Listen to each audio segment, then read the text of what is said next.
कराग्रे वसते लक्ष्मी करमध्ये सरस्वती करमूले तु गोविन्दा प्रभाते करदर्शनम्. Ведические предания Древней Индии. Бхагавата Пурана. Книга 2, глава 1. Вселенская форма Бога. Мудрец Шука сказал: «О царь, люди, лишенные духовного познания и поглощенные мирскими заботами, готовы слушать о чем угодно, но не о Боге. По ночам их жизнь растрачивается на сон и сексуальные наслаждения, а днем на зарабатывание средств или поддержание семьи. О потомок царя Бхараты, тот, кто стремится освободиться от всех несчастий, должен слушать о Вселенском Господе, всепроникающем Духе, воспевать Его и помнить о Нем. Высочайшее совершенство человеческой жизни, достигаемое или познанием материи и духа, или упражнением в мистической йоге, или правильном выполнении предписанного долга, заключается в памятовании о Всевышнем Господе в конце жизни, Нараяна Смрити. О царь Парикшит! Величайшие мудрецы, стоящие выше предписаний и ограничений, черпают радость из бесед о славе Господа. В конце Двапара-юги я услышал эту Бхагавата Пурану, представляющую сущность вед от своего отца Вьясы. Слушающий Бхагавата Пурану с полным вниманием и почтением достигает непоколебимой веры в Верховного Господа, дающего освобождение, Мукунду. О царь! Постоянное воспевание святого имени Господа – это путь, дарующий освобождение всем, свободным от мирских желаний, жаждущим материального наслаждения и подвижникам. Какова ценность продолжительной жизни, прошедшей впустую и в заблуждении? Мгновение, проведенное в полном сознании, гораздо ценнее такой жизни, ибо оно дает начало поиску высшего блага. Надо использовать свою жизнь для прославления Господа всеми способами. Даже одно мгновение жизни, проведенное так, никогда не сравнится с длинной жизнью, полной невежества и подобной жизни деревьев или жизни существ, которые живут тысячи лет, не ведая о духовном. Мудрец Шука продолжал: «В последние минуты жизни человек не должен бояться смерти. Ему следует избавиться от всех привязанностей к материальному телу и от всех желаний. Он должен оставить дом и упражняться в самообуздании. Он должен, совершив омовение в священном месте, сесть в уединенном месте, подготовленном должным образом: солома, шкура лани, ковер. При этом он должен мысленно повторять 3 трансцендентных звука «А-ум» и, управляя дыханием, контролировать ум так, чтобы не забыть трансцендентное семя Брахма-биджам. Слог «Ом» – это Маха-биджа мантра. Слово «маха» означает «великий», «биджа» означает «семя», «источник», «причина». Маха-биджа означает, что слог «Ом» является источником всех мантр. Ом – самое главное из мантр.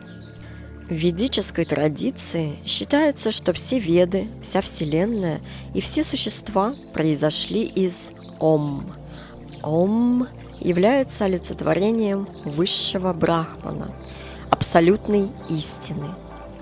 Ом содержит в себе все биджа-мантры, являющиеся семенами всех мантр. Ом – основной звук, из которого произошли все прочие звуки и их обозначения – буквы. Если мы правильно произносим Ом, то проявляется реальная форма тонкого и неслышимого состояния звука. Ом есть манифестация первоосновной космической вибрации. Ом – это шабда Брахман, высшее сознание, проявленное в звуке. Пранава – мантра, которая проходит через прану, дыхание, и пронизывает всю жизнь. И Амкара. Ом – это высшая душа, Параматма, универсальное имя, форма Бога. Ом – это и Бог, и средство осознания Бога. Это Махамантра, самая могущественная священная формула. Повторяя ее и медитируя на нее, человек преодолевает влияние космического неведения и соединяется с высшим сознанием, с Богом. 3 звука заключены в Ом – А, У, М. У каждой из этих букв много значений. При правильном произнесении Ом звук зарождается из пупка с глубокой и гармоничной вибрацией и постепенно поднимается до ноздрей, где звучит как носовой звук М. Только йогины могут слышать трансцендентную вибрацию в слоге Ом. Ом проявляется в журчании ручейка, в шелесте листьев, реве тигра, звоне колоколов, грохоте барабанов, музыке сфер, пении птиц, в разговоре людей и в смехе детей. Аум означает время, пространство и причину. Прошлое, настоящее и будущее. Рождение, развитие и смерть. Начало, середину и конец. Дух, ум и материю. 3 состояния сознания: бодрствование, сон со сновидениями и сон без сновидений. 4 состояние сознания – турия, состояние единства, находится вне этих 3 и выражается молчанием, неуловимой вибрацией, следующей за звуком М. Аум – это Кришна, Рада и живое существо. Брахма, Вишну, Шива, Сарасвати, Лакшми, Дурга. Ом – это аминь в христианском богослужении. Ом – это обозначение высшего бытия, вечности, абсолюта и сознания.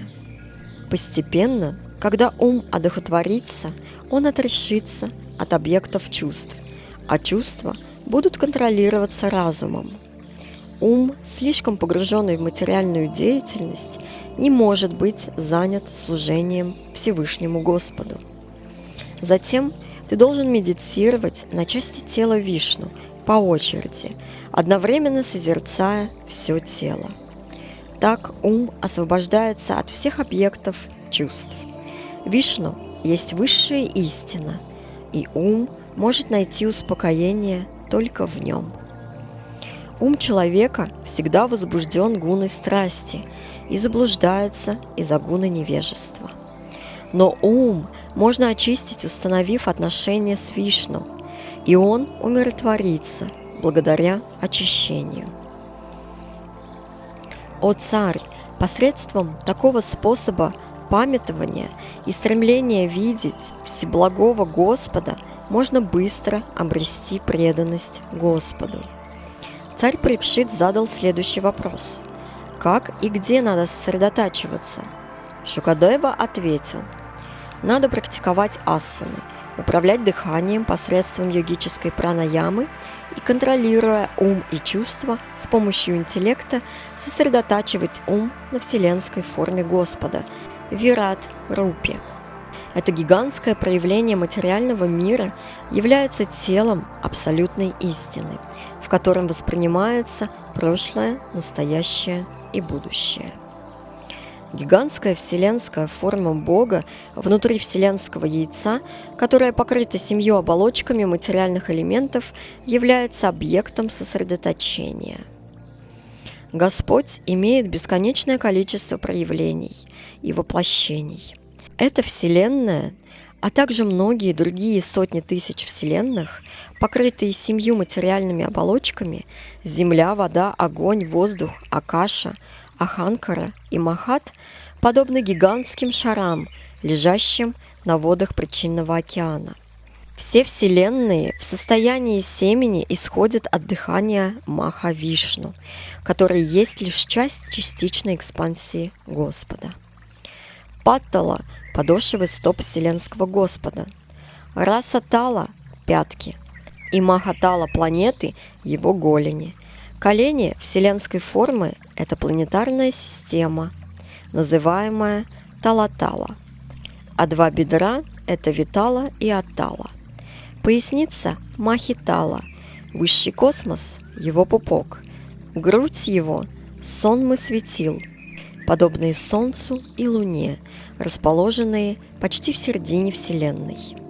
Его шея – Махар Лока, его рот – Джана Лока, Тапас Лока – лоб, Сатья Лока – голова того, кто имеет 1000 голов, его руки – полубоги, возглавляемые Индрой, 10 сторон света – его уши, физический звук – его чувство слуха, его ноздри – 2 Ашвини Кумара, материальный запах – его чувство обоняния, его рот – пылающий огонь, Агни, небесный свод – его глазная впадина, а глазное яблоко – солнце, дающее силу видеть. День и ночь – его веки, а в движении его бровей пребывают Брахма и другие высочайшие существа. Варуна – правитель вод, его небо, сок или сущность всего – его язык. Ведические гимны – Брахмарандра Господа. Яма – его челюсти, искусство обольщения – его зубы. Его улыбка – очаровывающая иллюзия. Бесконечный океан материального творения – лишь боковой взгляд.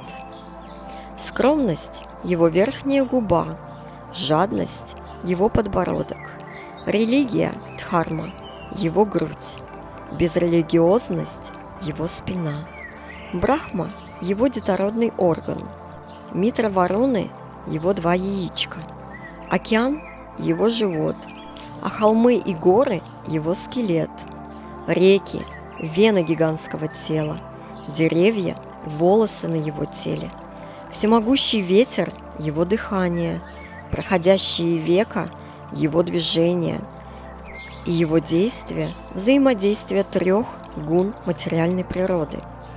Облака, проливающие дождь, волосы на его голове, сумерки – его одежда, высшая причина материального творения – его разум, его ум – луна, источник всех изменений, Махат-татва – причина материи, сознание и энергия познания вездесущего Господа, а Шива – его внутренний орган сознания, Антахакарана. Лошади, мулы, верблюды и слоны – его ногти, а дикие животные и все млекопитающие расположены в области поясницы Господа. Птицы – его чудесный артистизм, ману – символ его разумности, а человечество – его обитель. Гандхарвы, Видьядхары, Чараны и Апсары – его музыкальный ритм, а демонические воинства – ассуры – его чудесная сила. Лицо Вират-Пуруши – брахманы, его руки – кшатрии, его берцовые кости – вайшьи, а шудры находятся под защитой его стоп. Все почитаемые полубоги также пребывают в нем, и обязанность каждого – совершать жертвоприношение для ублажения Господа. Шукадева Госвами сказал: я описал тебе вселенскую форму Верховного Господа. Желающий освобождения сосредотачивает свой ум на этой форме Господа, ибо в материальном мире нет ничего более великого. Ты должен сосредотачивать свой ум на Верховном Господе, который расширяется во многие проявления, подобно тому, как обычные люди создают 1000 проявлений во сне. Человек должен сосредотачивать свой ум на нем, единственной реальности и океане блаженства. В противном случае он будет ввергнут в заблуждение и станет причиной своего собственного падения. Глава 2. Путь освобождения. Шукадева сказал: «Вначале, до проявления космоса, Брахма стяжал милость Господа благодаря созерцанию вселенской формы, как об этом поведано в предыдущей главе, и к нему вернулась память, потерянная после разрушения мира. Так он смог воссоздать творение, как оно было прежде. Человек должен возносить служение высшей душе, пребывающей в его сердце, благодаря всемогуществу Господа. Он – всемогущий, вечный и бесконечный Господь, и Он является высшей целью жизни. Через поклонение Ему можно положить конец обусловленному состоянию существования. Некоторые медитируют на Господа, Пурушу, пребывающего в их теле в области сердца и имеющего размер спрадеша 20 см расстояния между большим пальцем и мизинцем. У него 4 руки, держащие лотос, колесо, колесницы, раковину и палицу. Всепроникающий Господь пребывает в Параматма, в сердце каждого воплощенного существа. Образ Господа, описываемый в этом стихе, который начинается от нижней правой руки вверх и до нижней левой руки, держит, соответственно, лотос, колесо колесницы, Радха-анга, раковину и булаву, называется Джанарадана, полная экспансия Господа, правящая людьми. Существует много других форм Господа, и они различаются в зависимости от расположения символов, раковина, лотос и так далее, в их руках. Это Пурушоттама, Ачьюта, Нарасимха, Тривикрама, Хришикеша, Кешава, Мадава, Анирудха, Прадюмна, Санкаршина, Шридхара, Васудева, Дамодара, Джанарадана, Нараяна, Хари, Падманабха, Вамана, Мадхусудана, Гавинда, Кришна, Вишнумурти, Адхакшаджа и Упендра. Этим 24 формам божественности поклоняются сотни и тысячи других форм Господа, и каждая из них имеет планету в духовном небе – Парвайома. Но все эти формы есть Адвайта, неотличные друг от друга. Его уста источают счастье, его глаза широко раскрыты, подобно лепесткам лотоса, и его одежды желтые, как цветы дерева кадамба, украшены золотом и множеством драгоценностей, а его блистающая корона и серьги излучают свет радости. Его талия украшена чудесным поясом, а пальцы – кольцами с драгоценными камнями. Его лодыжки – браслеты на запястьях, его вьющиеся волосы с синеватым оттенком и его прекрасное улыбающее лицо очень привлекательны. Его лотосные стопы окружены лепестками лотосоподобных сердец великих мистиков. На его груди драгоценный камень – Каустубха, а на его плечах другие драгоценности. Его совершенное тело украшено гирляндой свежих цветов. Величественные игры Господа, его взгляд и улыбающееся лицо указывают на его благосклонность. Поэтому надо сосредотачиваться на этом трансцендентном образе Господа, пока ум может сосредотачиваться на нем в медитации. Медитация начинается с лотосных стоп Господа и заканчивается улыбающимся лицом Господа.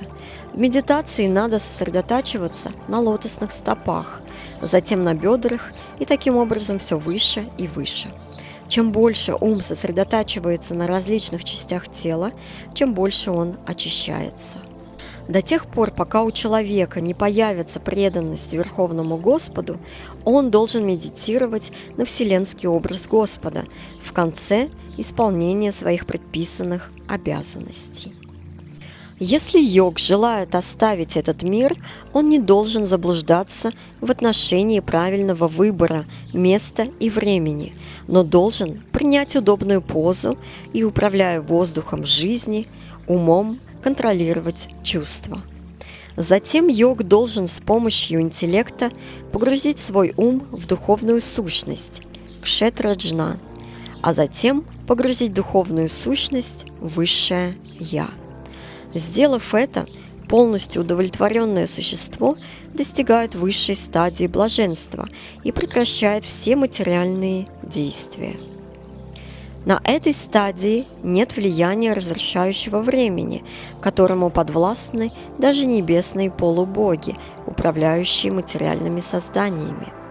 Нет там ни гуны добродетели, ни гуны страсти, ни гуны невежества, ни даже ложного эго, ни материального причинного океана, махана, материальной субстанции, пратханы.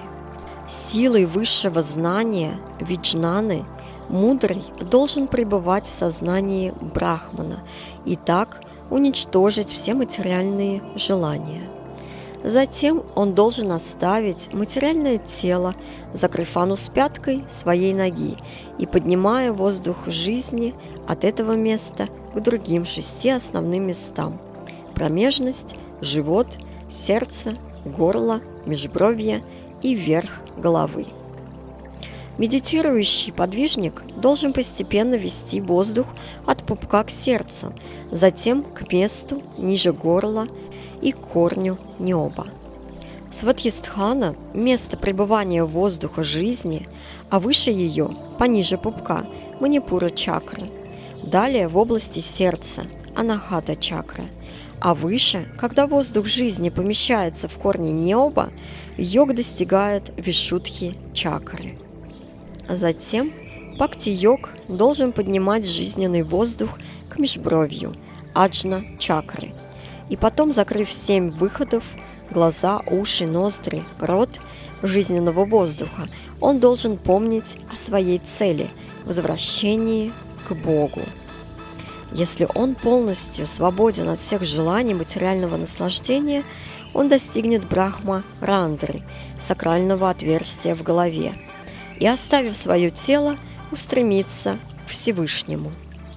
Однако, если у йога сохраняется стремление к совершенствованию материальных наслаждений, достижение высших планет, получение 8 мистических сил, путешествие в космосе, вайхасами, то он останется связанным с материальным умом и чувствами.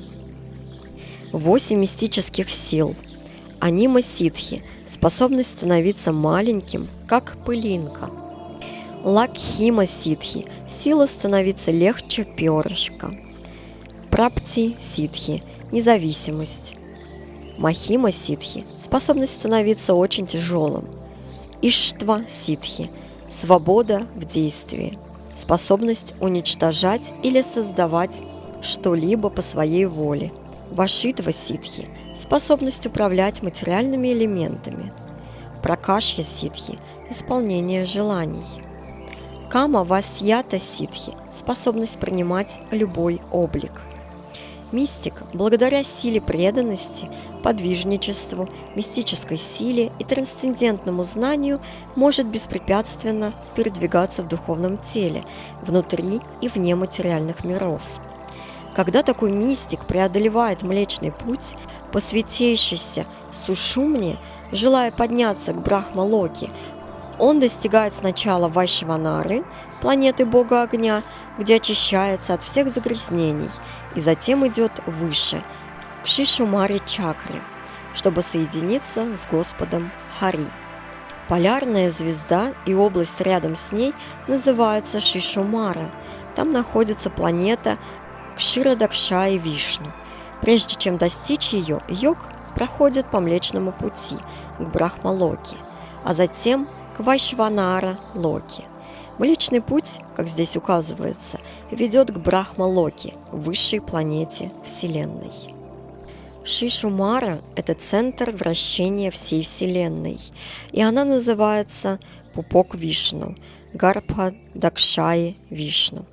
Только йог может выйти за пределы сферы Шишумары и достичь планеты Махар-Локи, где святые, подобные Бригу, живут 4 миллиарда 300 миллионов солнечных лет. Даже святые поклоняются этой планете. Во время окончательного разрушения Вселенной, в конце жизни Брахмы, огонь исходит изо рта Ананты, находящегося на дне Вселенной. Когда все планеты сгорают дотла, йог отправляется к Сатья-Локе на летающих колесницах Махатм, великих душ. Длительность жизни на Сатья-Локе равна 15 триллионов 480 миллиардов лет. 2 Парарадхи.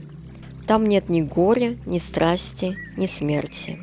Там нет страданий, и поэтому нет тревог, кроме беспокойств, которые иногда происходят из-за сострадания к незнающим любви к Богу, к тем, кто подвержен непреодолимым несчастьям в материальном мире. Любой, достигающий Брахма-Локи или Сатья-Локи, благодаря духовному продвижению и практике, достигает 3 различных совершенств. Некоторые, благодаря своим благочестивым действиям, получают особое положение. Попавшие на эту планету путем поклонения Вират или Хираньягарбхе освобождаются вместе с освобождением Брахмы. Но достигшие этого места посредством преданного служения могут пройти через 7 оболочек Вселенной и раскрыть свою духовную тождественность в абсолютном мире духовного существования.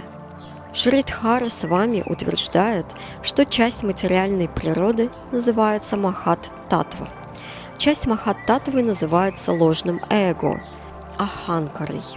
Часть эго – вибрации звука, часть звука – воздухом. Часть воздуха превращается в формы, а формы составляют силу жара, электричества. Жар производит запах земли, и от этого запаха происходит грубая земля. Все это вместе составляет космический феномен. Диаметр космоса 4 миллиарда миль. Затем начинаются оболочки Вселенной. Первый слой оболочки простирается на 8 миллионов миль. Каждая последующая оболочка в 10 раз толще предыдущей. Мистик проходит все оболочки и достигает духовного мира, где все имеет единую духовную сущность. Затем он входит в один из духовных миров – Вайкунтх, где приобретает такой же облик, как у Господа, и занимается любовным служением Господу. Мистик преодолевает тонкие объекты различных чувств, подобных запаху, посредством обоняния, вкусу, посредством ощущения, зрению, путем видения форм, осязанию, путем прикосновения, звуковой вибрации, посредством отождествления с эфиром, а органы чувств посредством материальных действий. За небом существуют тонкие оболочки, имеющие сходство с оболочками Вселенной. Грубые оболочки являются проявлением составляющих частей тонких причин. Йог вместе с уничтожением грубых элементов оставляет тонкие причины. Мистик, превосходящий грубые и тонкие формы оболочек, достигает уровня вселенского эгоизма – викара. И на этой стадии он погружается в материальные гуны природы, невежества, страсти в точке их равновесия, в месте, где гуны находятся в состоянии покоя. После этого весь эгоизм растворяется в Махат-татве, и йог приходит к чистому самоосознанию. Только чистые души могут достичь совершенства общения с Верховным Господом в мире, полном блаженства и покоя. Того, кто достиг такого состояния совершенства, никогда не привлечет материальный мир, и он никогда не вернется в него. Шукадева Госвами сказал: «Для блуждающих в материальной вселенной нет более благоприятного средства, ведущего к освобождению, чем непосредственное преданное служение Господу Кришне». Сам Брахма утверждает, что преданность Всевышнему Господу Кришне является совершенством религии. Господь Кришна пребывает в каждом воплощенном существе вместе с индивидуальной душой, и эту истину постигают через созерцание и с помощью просветленного разума. Поэтому, о царь, очень важно, чтобы каждый человек слушал о Господе, прославлял и помнил Верховного Господа всегда и везде. Глава 3. Преданность Богу – единственный путь освобождения.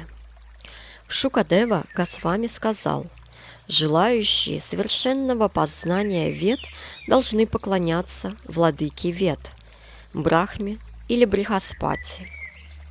Желающие сексуальной силы должны поклоняться Индре, желающие многочисленного потомства – Праджапати, желающие удачи и счастья – Дургадеви, желающие могущества – Богу огня, желающие богатства – Васу, желающие стать великим героем – Рудрам, экспансиям Господа Шивы, желающие большого урожая – Адити, желающие мирского царства – Вишадеви, желающие достичь небесных планет – сыном Адити, желающие быть прославленными среди людей – полубогу Сатье, желающие долгой жизни – Ашвини Кумара, желающие здорового и крепкого сложного тела – Земле, желающие устойчивого положения в обществе должны поклоняться горизонту и земле, желающие красоты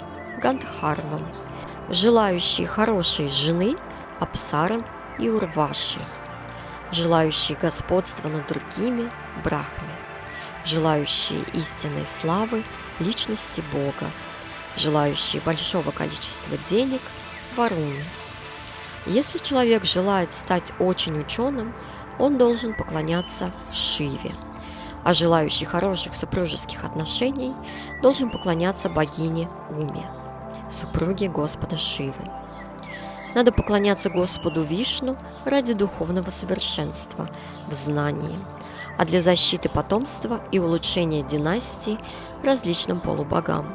Желающий власти должен поклоняться Ману, желающий победы над врагами – демонам Нерити, желающий чувственного наслаждения – Луне Соме, не имеющие желания материального наслаждения поклоняются Всевышнему Господу Парам Пуруши.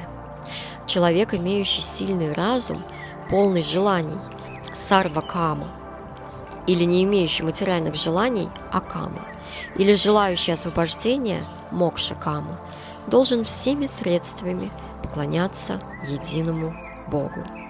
Поклоняющийся многим полубогам может достичь высшего благословения, которое заключается в бескорыстной и неуклонной любви к Верховному Господу, только через общение с чистым, преданным Господа.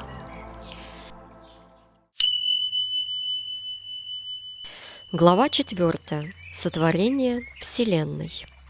Парикшит спросил, как Бхагаван, Всевышний Бог, с помощью своей внутренней энергии Атма-майи творит Вселенные, как сохраняет, как Он уничтожает их, как Он проявляет себя одновременно во многих формах, хотя Он един, как действуют Его различные энергии и проявления. Шукадева Госвами вознес молитвы Господу Кришне и спросил благословения на то, чтобы описать славу Господа. Слава высшему существу, которое, играя, создает, сохраняет и разрушает Вселенную с помощью своей тройственной энергии. Слава Ему, внутреннему повелителю всех существ. Слава разрушителю славы Вселенной и дарующему освобождение подвижникам. Славу Господу, очищающему от всех грехов.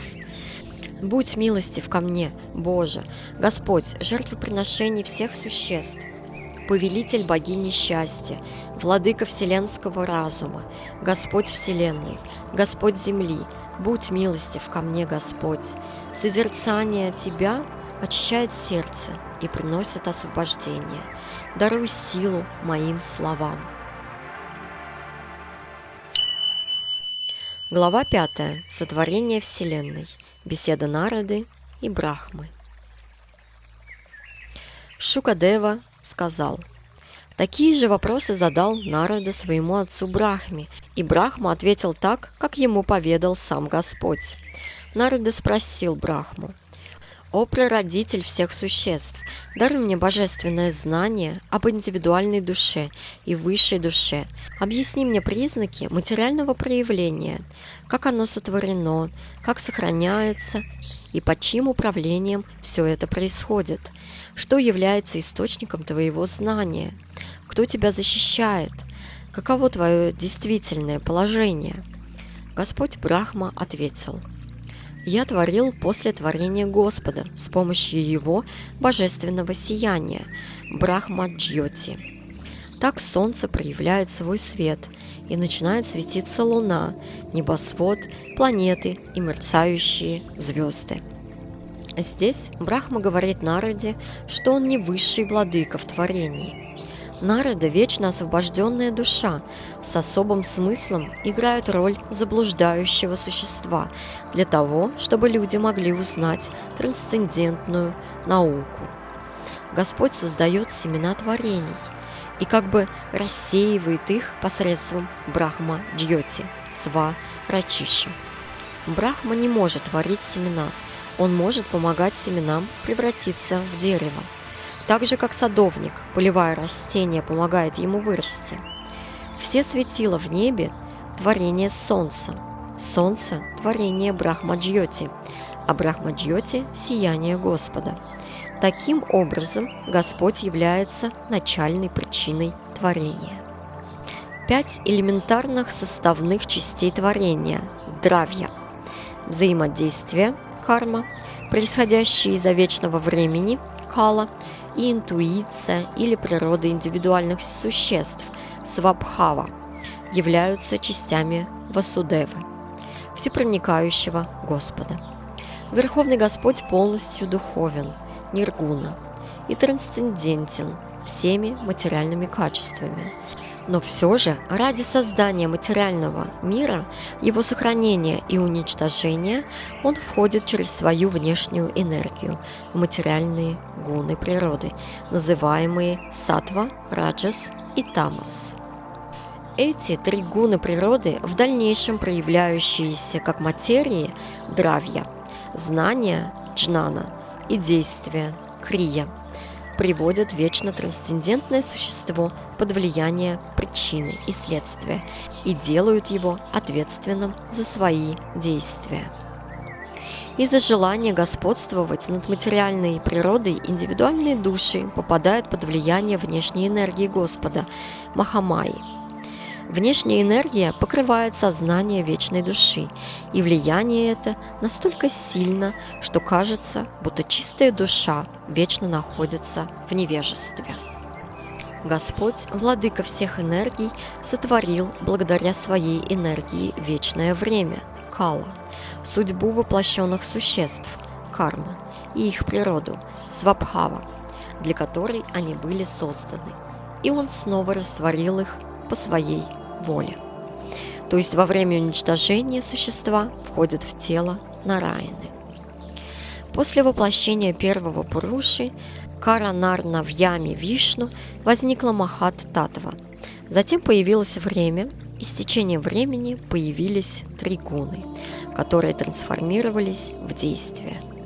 Материальные действия возникли из-за возбуждения Махат-татвы. Первой возникла трансформация гун, добродетели и раджаса, а затем из-за гуны невежества возникли материя, ее знания и различные действия, основанные на материальном знании – дравья, джана, крия. Аханкара, материальное эго, трансформированное в 3 аспекта, стало называться гунами добродетели, страсти и невежества в 3 делениях, а именно силы, которые развивают материю, знание материального творения и разум, который руководит материальными действиями. Из тамасичного аспекта ложного эго произошло пространство – Акаша, первый из 5 элементов. Его тонкой формой является звук. Это похоже на отношение смотрящего и того, что видят. 5 элементов – пространство, воздух, огонь, вода и земля – лишь различные качества тамаса, ложного эго. Это означает, что ложное эго Аханкара произведено от промежуточной энергии Господа, и вследствие влияния этого ложного эго появляется желание господствовать над материальным творением.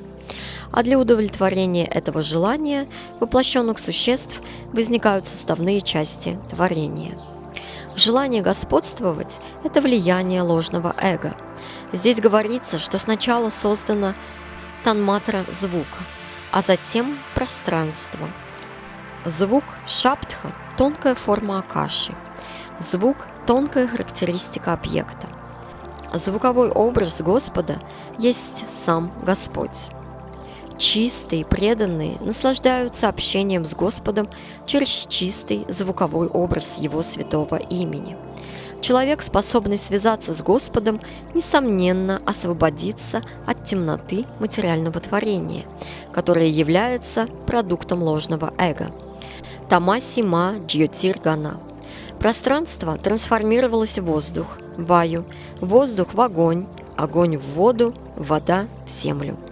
В пространстве существует только звук, в воздухе – звук и осязание, в огне – звук, прикосновение и форма, в воде – еще и вкус, а в земле – все 4 танматры и запах. От гуны добродетели, вайкарики, происходит ум, манас, и становятся проявленными 10 полубогов, контролирующих движение тела. Такие полубоги называются владыки сторон света, Дик, владыка воздуха, Вака, бог солнца, отец Дакши, Праджапати, Ашвини Кумары, бог огня, царь небес, почитаемое божество небес, главный из адитьев и Брахмаджи, Праджапати. Благодаря дальнейшей трансформации гуны страсти произошли органы чувств, 5 органов, воспринимающих знания – ухо, кожа, нос, глаза, язык, органы действий – рот, руки, гениталии, ноги и анус, интеллект и жизненная энергия – прана. Пока эти части, элементы чувств, ум и гуны природы не соединятся, не возникает формы тела. Когда все они соединяются под воздействием энергии Верховной Личности Бога, эта Вселенная начинает существовать благодаря воздействию как главной, так и вторичной причины творения. Так все Вселенные остаются в течение 1000 ионов в водах причинного океана – Карана Джала. И Господь воплощенных существ, входя в каждую из них, оживляет их. Господь Маха-Вишну, хотя возлежит в причинном океане, выходит из него, и, разделив себя как Хиранья-Грабха, он входит в каждую вселенную и принимает вселенскую форму Вират-Рупу с 1000 ног, рук, голов и ртов.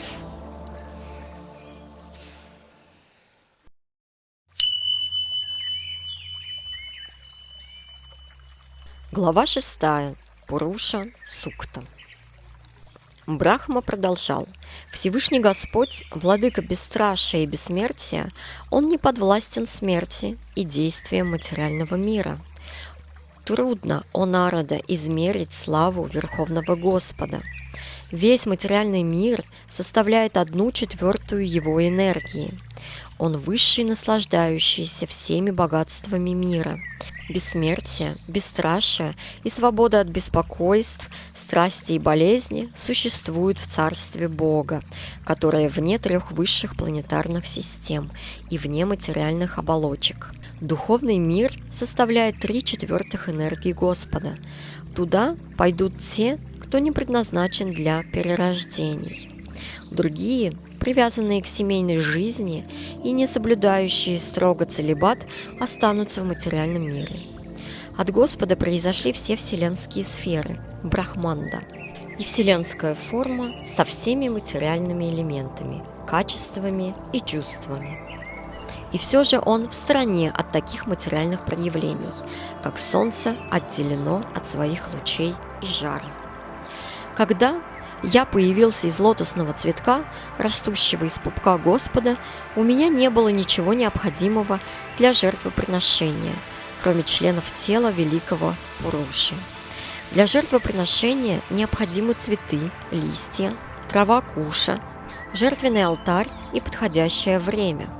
Также требуется утварь, зерно, очищенное масло, мед, золото, земля, вода, рик, яджур и самоведы, и 4 жреца – хота. Хота – тот, кто предлагает, угата – кто поет мантры, адварью – тот, кто разжигает жертвенный огонь, брахма – тот, кто наблюдает. Еще необходимо призывание различных имен полубогов с помощью особых мантр и вознаграждение. Все в согласии с писаниями, для особой цели и для особого ритуала. Все это было взято из частей тела Пуруши. Благодаря призыванию имен полубогов постепенно был достигнут Вишну, высшая цель. И так было совершено вознаграждение и заключительное приношение. Так я сотворил все необходимое для жертвоприношения из частей тела Верховного Господа, яги, наслаждающегося жертвоприношениями, и совершил жертвоприношение для удовлетворения Господа. Затем, о мой сын, твои 9 братьев совершили жертвоприношение. Затем совершили жертвоприношение Ману, отцы человечества, Риши, предки, ученые-мудрецы, дайтьи и люди. По его воле Господь Шива разрушает мироздание, а Он сам в своем вечном образе поддерживает все.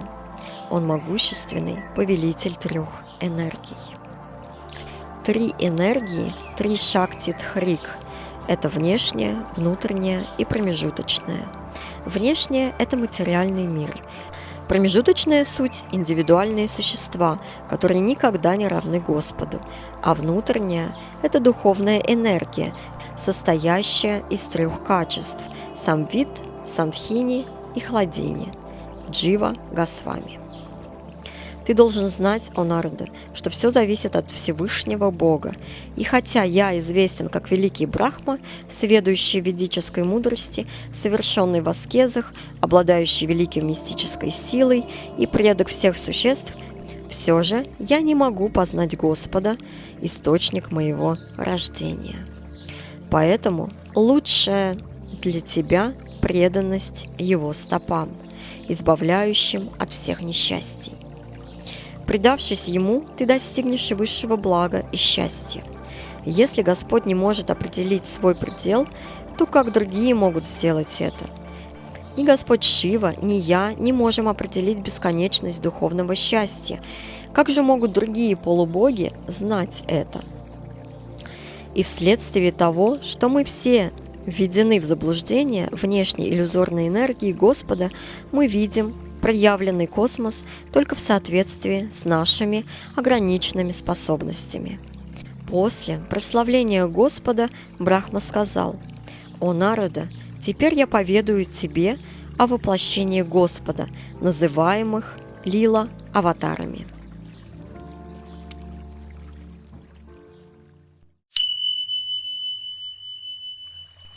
Глава 7. Воплощение Господа и их деяния. Номер 1. Вараха. Господь, приняв образ вепря, поднял землю из океана Гарбхадака и убил демона Хираньякшу. Под влиянием определенных условий планеты плавают в космосе, как водородные шары в воздухе. Но когда условия нарушаются, планеты могут упасть в Гарбхадака океан, который наполняет Вселенную наполовину. Плавание планетарных сфер происходит вследствие особого внутреннего устройства планет и бурения Земли, как это происходит сейчас повсеместно, для добычи металлов, нефти, газа, может привести к нарушению определенных условий и падению Земли в океан. Аналогичное нарушение создал Хираньякша, добывая в огромных количествах золота из земли, что стало причиной изменения условий и падения Земли в океан Гарбхадака. Номер 2. Яджна. Родился от Ручи и Акути. От Яджны произошли полубоги Суяма. Выполняя обязанности Индрадевы, он устранил все несчастья в 3 мирах, и вследствие этого Сваямбхува Ману назвал его Хари. Номер 3. Капила. Он рожден Девахути от Кардама Муни вместе с 9 сестрами. Он поведал своей матери духовную науку о самоосознании, и она, освободившись от влияния гун материальной природы, достигла освобождения. Номер 4. Дататрия. Дата – сын Атри. По его милости очистились многие ядовы, хайхаи, и так достигли материального и духовного блага. Номер 5. Кумары. Санака, Санат-Кумара, Санандана и Санатана объяснили духовную науку Атма-Татва, потерянную из-за Паралаи, и все мудрецы приняли ее. Номер 6. Нара и Нараяна. Чтобы показать путь аскетизма и подвижничества, Господь появился как Нара и Нараяна. Они родились от Дхармы и Мурти, дочери Дакши. Их обет не смогли нарушить даже небесные девы, спутницы Камадева. Номер 7. Тхрува. Он не смог вынести оскорблений своей мачехи и ушел в лес для выполнения суровых аскез. И Господь, удовлетворенный молитвами Тхрувы, даровал ему планету. Эта планета, хотя и находится в материальном мире, неуничтожима, ибо она является Вайкунтхой. Этой планете поклоняются жители 7 звезд, находящихся ниже планеты Тхрувы, а также жители, живущие на планетах, которые выше. Тхрува достиг совершенства благодаря пению мантры «Ом намо Бхагавате Васудевая», в которую его посвятил Нарада. Номер 8. Притхи. По молитве брахманов Господь пришел, чтобы править землей вместо Махараджи Вены, который был отцом Притхи. В его правлении земля дарила богатые урожаи. Номер 9. Ришабха. Господь появился как сын Напхи и Судевы, или Мерудеви. Он совершил йогу, джада-йогу, для достижения равновесия ума. Это состояние высочайшего освобождения, в котором осознается духовная сущность и достигается самодостаточность. Номер 10. Господь появился как конь Хаягрива на жертвоприношении, совершаемом Брахмой. Его тело было золотого цвета. Он является персонификацией вед и жертвоприношений, и он высшая душа всех полубогов. При дыхании из его ноздрей раздавались сладкие звуки вед. Номер 11. Матсья. В конце юги Господь появился в образе гигантской рыбы, чтобы спасти от вселенского потопа Вайвасвата Ману, полубогов, людей и животных, а также Веды. Номер 12. Курма. Господь принял образ черепахи, чтобы послужить опорой для горы Мандары, которой демоны и боги пахтали молочный океан, желая получить Амриту. Номер 13. Нарасимха. Господь воплотился как получеловек, полулев, чтобы избавить полубогов от страха. Он убил демона Хираньякашипу, угрожавшего ему палицей. Номер 14. Хари. Господь появился на Гаруде по молитве слона, схваченного крокодилом. Номер 15. Вамана. Господь появился как младший сын Адити. Он отнял 3 мира у Бали Махараджа, попросив 3 шага земли. Номер 16. Ханса. В этом воплощении Господь повидал Нараде науку о Боге и любовном служении Богу. Номер 17. В каждой манвантаре 1/14 дня Брахмы Господь появляется как Ману. Номер 18. Дханвантари. В этом воплощении Господь излечивал все болезни. Он учил людей ведической медицине. Номер 19. Парашурама. В этом воплощении Господь наказал демонических кшатриев, которые пренебрегали брахманами и священными писаниями. Номер 20. Рама. Всевышний Господь вместе со своими полными экспансиями появился в роду Махараджи Икшваку. Он победил могущественного 10-голового демона Равану. Господь Рамачандра – воплощение Васудевы, Лакшмана – воплощение Санкаршины, Бхарата – Прадьюмны, Шатругха – Анирудхи, Сита – это внутренняя энергия Господа. Номер 21. Баларама и Кришна. Господь появился в своем первоначальном образе как Кришна. О его привлекательных играх повествуется в 10-й песне Бхагавата Пураны. Номер 22. Вьяса. Господь сам, как сын Сатьявати, Вьясадева, разделил Веды, чтобы малоразумные люди в Кали-югу могли прийти к самопознанию. Номер 23. Будда. Когда демоны, хорошо сведущие в ведических жертвоприношениях, будут уничтожать жителей различных планет, летая в небе на своих невидимых кораблях, сделанных великим зодчим Майей, Господь введет их в заблуждение, представ пред ними в облике Будды и проповедуя принципы, близкие к религиозным, упадха-рама. Воплощение Будды, о котором говорится здесь, это не то воплощение Будды, которое уже произошло. Согласно Дживи Госвами, воплощение Будды, указанное в этом стихе, является в различные кали-юги. В жизни одного ману проходит 71 кали-юга, и в одной из них появится Будда, указанный здесь. Номер 24. Калки.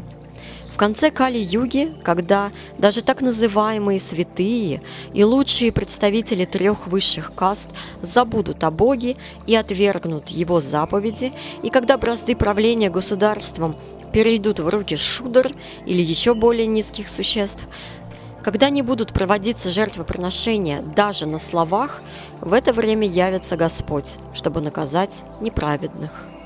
Кроме Лила-аватар существует Гуна, Анша, Кала, Юга и Випхути аватары. Брахма после описания проявлений Господа сказал Нараде: «Существа, будь они даже низкого происхождения, могут познать науку о Боге и освободиться от уз Майи, предавшись чистым преданным Господа. То, что осознается как абсолютный брахман, является бесконечным блаженством. Это, несомненно, высшее проявление Господа. Он – первопричина всех причин и следствий. Он – всепроникающее сознание. Он вне материального существования. Достигший трансцендентного состояния не нуждается больше в искусственном контроле ума, умозрительных рассуждений или медитации, как это делают джнани и йоги. Верховный Господь – высший владыка всего, и результаты всех действий даруются им.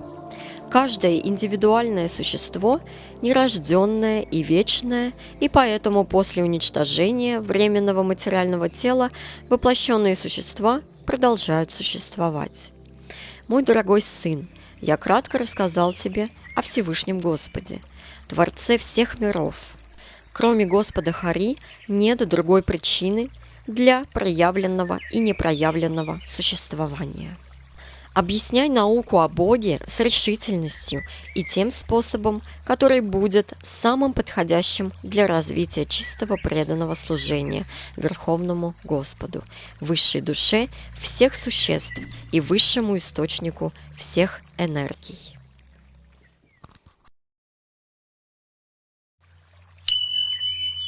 Глава 8. Вопросы царя Парикшита. Парикшит сказал Шукадеве: как Нарада объяснил трансцендентные качества Господа, не имеющего материальных качеств? Прошу, продолжай рассказывать Шримад Бхагаватам.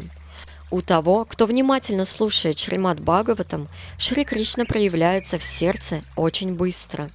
Звуковое воплощение Господа Кришны, то есть Шримад Бхагаватам, входит в сердце самосознающего, преданного и восседает на лотосе его любовного отношения и так очищает от скверны материального общения, похоти, гнева и жадности. Случайно ли или по какой-то причине приобретает тело трансцендентная духовная душа? Каково отличие тела Господа от тела обычного воплощенного существа? Опиши, как все планеты Вселенной располагаются в различных частях гигантского тела Вират-Пуруши. Расскажи мне о времени между творением и уничтожением Вселенной, природе времени, длительности жизни различных существ на различных планетах Вселенной. Как приобретается карма? Опиши, как происходит сотворение планет неба, Вселенной, звезд, гор, рек и островов. Расскажи мне о внутреннем и внешнем космосе, о действиях великих душ, о социальных сословиях, о стадиях духовной жизни, ашрамах, о периодах существования Вселенной, югах, о деяниях воплощений Господа. Какова сила великих мистиков и каково их конечное осознание? Как совершенные мистики разрывают связь с тонким астральным телом, линга? Какова основа вед? Как рождаются индивидуальные существа? Как они сохраняются и уничтожаются?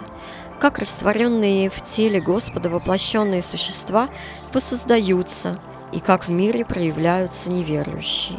Расскажи о бытие душ в освобожденном состоянии.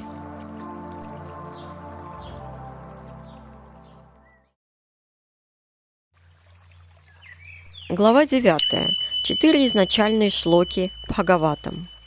Шукадева сказал: если на душу с чистым сознанием не влияет майя Всевышнего, то никакими способами нельзя связать чистую душу с материальным телом. Когда эта связь возникает, то это подобно сну. Духовная душа отлична от материального тела. У нее появляется такое отождествление из-за влияния внешней энергии Господа, атма майи. Господь управляет внешней энергией, а внешняя энергия управляет воплощенными существами по воле Господа. И хотя существа в чистом состоянии обладают просветленным сознанием, они подчинены воле Господа, будучи управляемыми внешней энергией. Сознание и забывчивость существ зависят от Господа. Почему же Господь так влияет на существ, что они приходят к сознанию или к забывчивости? Ответ таков. Господь хочет, чтобы каждое существо пришло к своему чистому сознанию, неотделимой частицы Господа, и занялось любовным служением Господу. Но так как существо имеет частичную независимость, оно может не пожелать служить Господу и попытаться стать независимым, как сам Господь. Многие существа желают стать равными по могуществу с Господом, хотя это и невозможно. И таким образом они попадают под влияние иллюзии по его воле, ибо желают стать подобными ему. Человек, желающий стать царем, но не имеющий подобающих качеств, может увидеть во сне, что он стал царем. Но это только сон. Также и воплощенное существо, желающее стать Богом, видит во сне, что оно стало самим Богом. Поэтому наипервейшее греховное стремление воплощенного существа состоит в том, что оно желает стать Богом, и в результате этого, по воле Бога, душа забывает свою истинную природу, засыпает и видит во сне утопическое место, где она может стать подобной Господу. Ребенок требует у матери дать ему луну, и мать дает ребенку зеркало, чтобы удовлетворить непослушного ребенка отражением луны. Обусловленное существо в состоянии сна ложно считает «это мое, это я». Из-за иллюзии оно считает себя Господом или отождествляется с материальным телом, думая обо всем, что связано с его телом, как о своем. И это продолжается жизнь за жизнью, пока воплощенное существо не осознает, что оно – слуга Господа, его неотделимая частица. В чистом состоянии душа понимает, что она не Господь, а вечный его слуга. Под влиянием иллюзии обманутое существо воплощается во многих формах, создаваемых внешней энергией Господа. Наслаждаясь материальными гунами, заблудшее существо мыслит в понятиях «я» и «моё». Существо создает себе тело своими желаниями. Если существо по-настоящему разумно, оно желает получить духовное тело. Так частичная свобода существа может быть полностью реализована. И Господь столь милостив, что дарит существу то тело, которое оно желает. Желание существа подобно сновидению о золотой горе. Человек знает, что есть гора и что есть золото, и только по своему желанию он видит во сне золотую гору, и когда сон заканчивается, он не видит ничего, ни золота, ни горы, а что уж говорить о золотой горе. Понятие «я» и «моё» – результаты сильного желания наслаждаться миром. Все представления, связанные с телом и местом, где оно находится, семейные привязанности и так далее, возникают из-за того, что забыта истинная духовная природа. Как только существо осознает свое первоначальное положение и начинает наслаждаться трансцендентным, находящимся вне времени и материальной энергии, оно сразу оставляет два ложных представления жизни – «я» и «моё», и проявляется как чистая душа. О царь, Верховный Господь, удовлетворенный подвижничеством Брахмы, предстал пред ним в своем вечном трансцендентном теле. Брахма, демиург Вселенной, не мог найти источник своего лотосного обиталища и, думая о сотворении, не знал, как его начать. Во время размышления об этом он услышал дважды два звука, соединенных вместе. Один из звуков был 16-м, а другой 21-м в алфавите. Спарша, и оба соединились, чтобы стать богатством тех, кто ведет отреченный образ жизни. В санскрите согласные буквы разделены на две группы – спарша-варна и талавья-варна. От К до Ма буквы называются спарша-варна. 16-я буква этой группы – Та, а 21-я – Па. Когда они соединены вместе, то получается тапа – подвижничество, аскетизм – покаяние. Подвижничество – это украшение и богатство брахманов и саньяси. Согласно философии Бхагаватам, человеческая жизнь предназначена для тапаса, подвижничества, ибо оно приводит к осознанию своего «я», души. Когда Брахма услышал звук, он попытался найти говорившего, но не найдя никого, он сел в лотосе и устремил все свое внимание на выполнение аскезы, тапасьи, как ему было указано. И он совершил подвижничество в течение 1000 лет по исчислению богов, то есть 6 умножить на 30, умножить на 12, умножить на 1000 и умножить на 1000 человеческих лет. Он обуздал свой ум и чувства, и аскеза, которую он выполнял, была великим уроком для существ. Верховный Господь, удовлетворенный подвижничеством Брахмы, проявил свою обитель Вайкунтху, высшую планету. Эта обитель украшена существами, осознавшими свое «я» и свободными от всех видов несчастий и страхов материального существования. На обитель Господа не действуют гуны материальной природы, не влияет время и иллюзорная энергия. Жители Вайкунтх описываются как имеющие небесно-голубой шьяма, цвет тела. Их глаза подобны лотосам, их одежда желтая, и они очень привлекательны. Они молоды, и у всех 4 руки. Они украшены жемчужными ожерельями с прекрасными медальонами.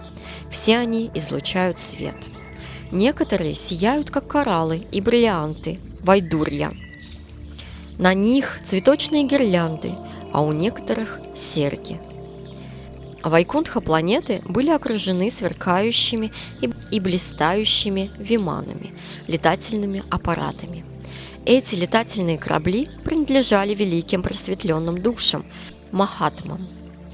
Женщины там прекрасны, как молнии, из-за божественного цвета тела, и все они, соединены вместе, казались похожими на небеса, украшенные облаками и молниями. Богиня счастья Шри в своем трансцендентном образе занимается там любовным служением Господу и воспевает славу Господа. Брахма увидел на Вайкунтхе Верховного Господа.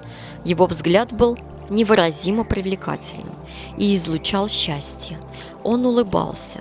Он был одет в желтые одежды, у него были серьги и шлем на голове.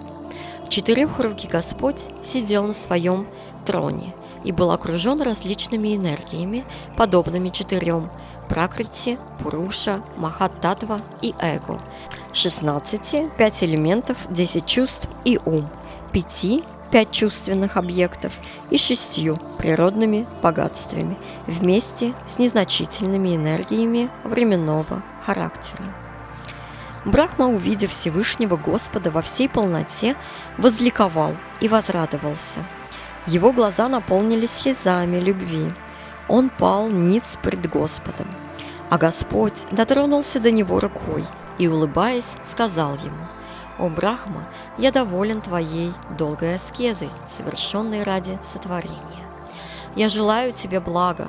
Проси у меня, способного дать любое благословение, все, что захочешь. Знай, что высшее благословение состоит в том, чтобы созерцать меня. Ты узрел мою обитель благодаря своим смиренным попыткам в совершении подвижничества по моему приказу. О Брахма, знай, что это я повелел тебе совершать подвижничество, когда ты забыл о своих обязанностях. Такое подвижничество – мое сердце и душа, и поэтому подвижничество не отлично от меня. Я творю этот космос подвижничеством. Я сохраняю и уничтожаю его подвижничеством, поэтому в подвижничестве заключена великая сила». Брахма сказал: «О Господь, ты пребываешь в сердце каждого как правитель, поэтому ты осознаешь все усилия и действия с помощью своего высшего разума. Скажи мне, как ты, несмотря на свое трансцендентное состояние, воплощаешься в мире? Как ты своим «я» проявляешь энергии для уничтожения, поддержания и созидания с помощью соединений и изменений? Ты действуешь подобно пауку, покрывающему себя своими энергиями, и твоя решительность неприходяща». Господь сказал: «Осознай в своем сердце, по моей беспричинной милости, мое трансцендентное бытие, качество и действие. О Брахма, я существовал перед сотворением, когда ничего не было, кроме меня. Не было материальной природы, причиной этого творения. То, что ты видишь теперь, также я, и то, что остается после уничтожения, также я». 4 стиха, начиная с этого, являются сущностью философии Бхагавата Пурана, и поэтому называются Чатуршлоки Бхагавата. «О Брахма, все, что не имеет отношения ко мне, нереально, хотя и кажется обладающим ценностью. Знай это, как мою иллюзорную энергию, как отражение, которое проявляется в темноте. О Брахма, знай, что элементы Вселенной вошли в мироздание и в то же время не вошли. Также я сам существую внутри всего сотворенного, и в то же время я вне всего». Познавший абсолютную истину стремится к ней всегда и при всех обстоятельствах, прямо и косвенно. Анвая и Вьятирека. Так Брахме была рассказана в 4 шлоках Шримад Бхагаватам. После этого Верховный Господь исчез, а Брахма занялся воссозданием мира. Нарада пожелал узнать у своего отца об энергиях Вишну, и Брахма рассказал Нараде Шримад Бхагаватам. Хотя Шримад Бхагаватам рассказана в 4 стихах, она состоит из 10 разделов, которые будут рассмотрены в следующей главе. В 4 стихах было рассказано, что Господь существовал до сотворения, и поэтому начало Шримад Бхагаватам включает афоризм Веданты Джанмади Асья. Не стоит считать, что если Господь рассказал только 4 шлоки, то остальные 17 994 бесполезны. 10 разделов, как будет указано в следующей главе, требуют для объяснения многих стихов. Шримад Бхагаватам – необычное мирское произведение. Она бесконечна по своей силе, и как бы человек не объяснял ее соответственно своим способностям, Бхагаватам не будет постигнута. Шримад Бхагаватам, будучи звуковым воплощением Господа, одновременно проявляется в 4 стихах и в 4 миллионах. Это одинаково так же, как то, что Господь меньше, чем атом, и больше, чем бесконечное небо.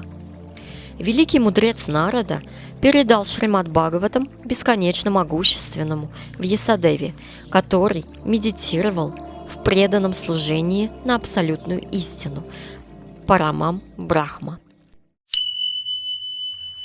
Глава 10. 10 разделов Бхагавата Пураны. Шукадева сказал: Пурана делится на 10 частей.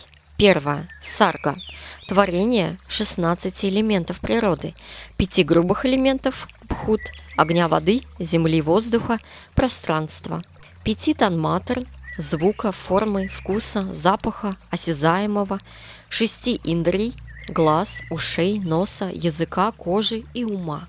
2. Висарга – последующее взаимодействие гун материальной природы.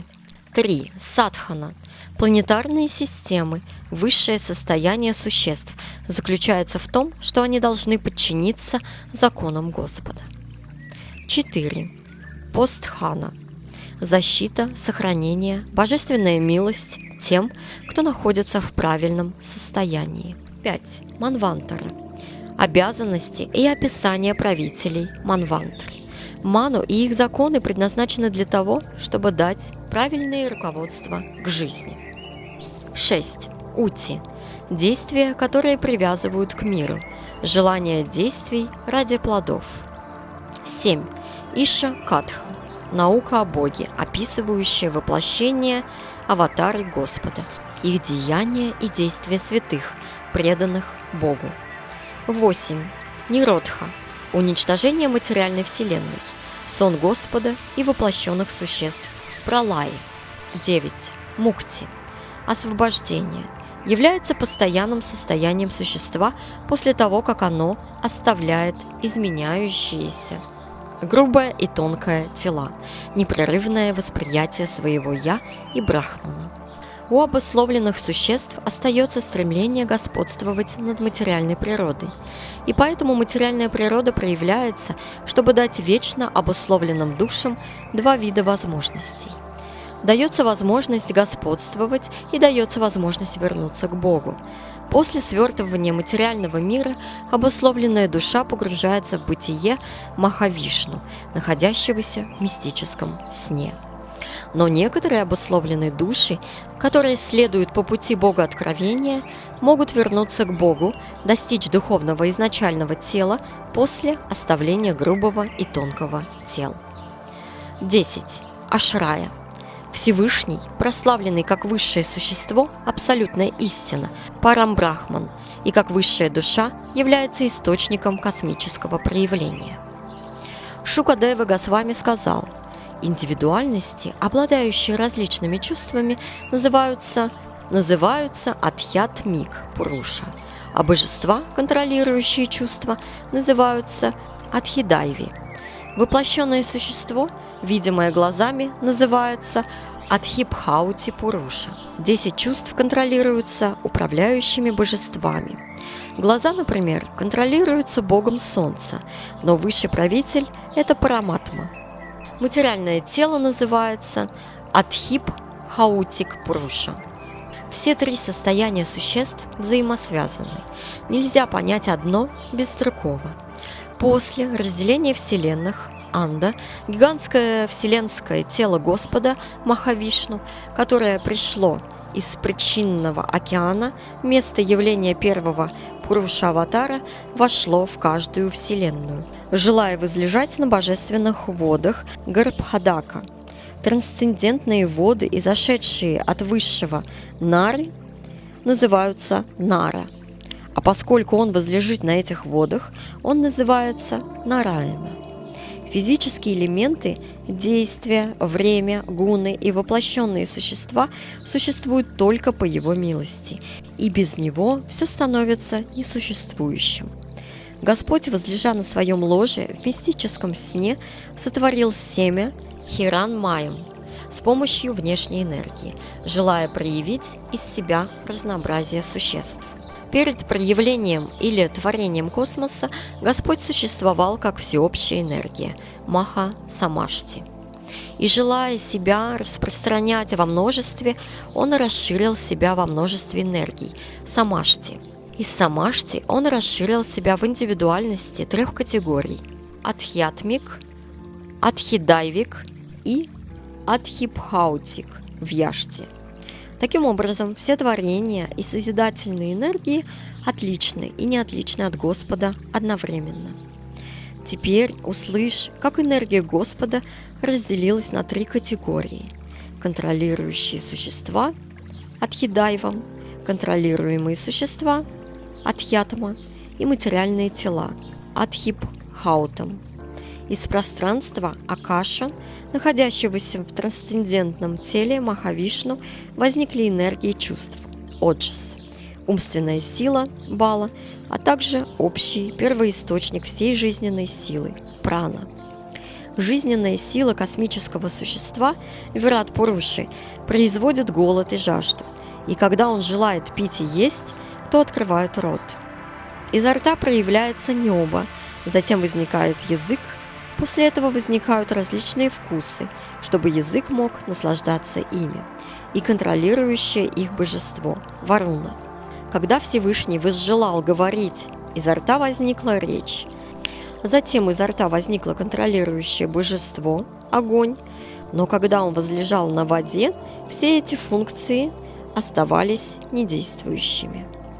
Когда высший Пуруша пожелал ощутить запах, возникли ноздри и дыхание. Стали существовать запахи и обоняние.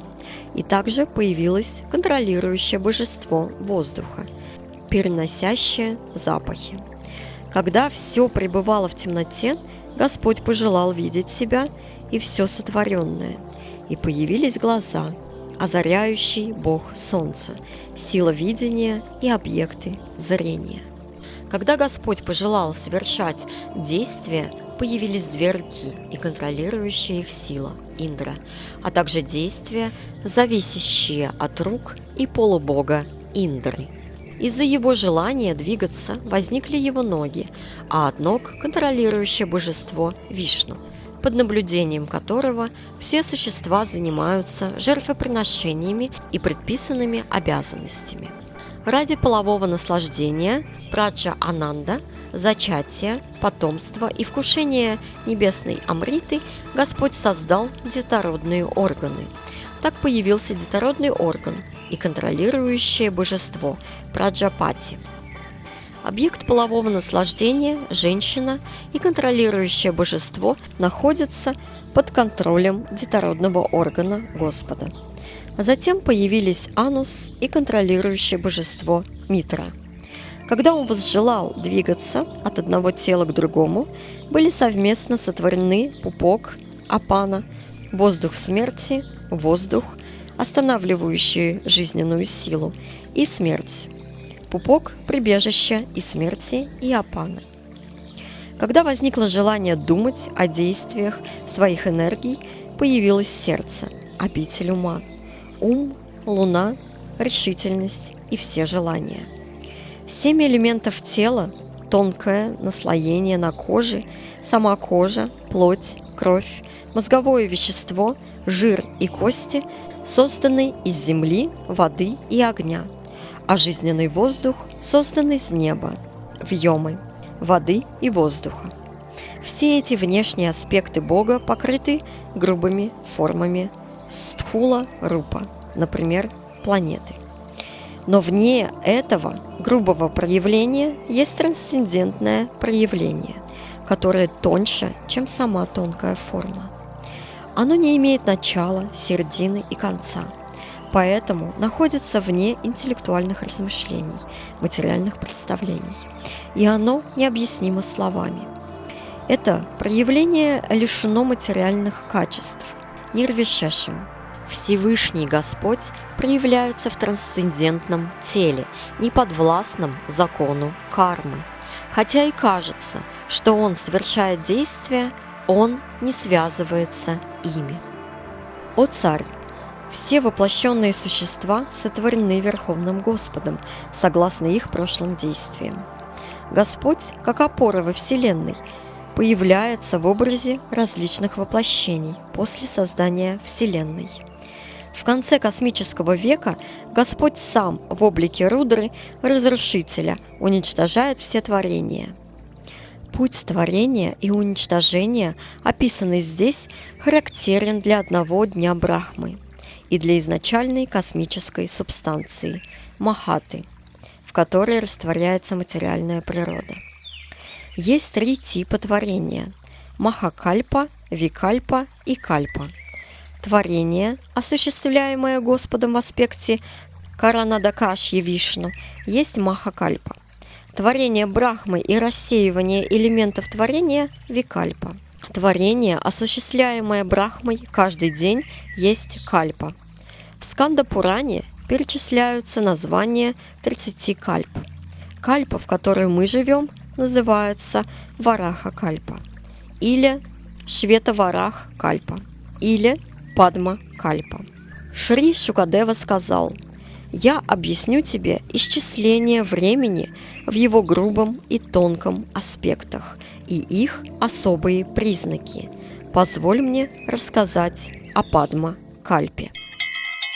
कराग्रे वसते लक्ष्मी करमध्ये सरस्वती करमूले तु गोविन्दा प्रभाते करदर्शनम्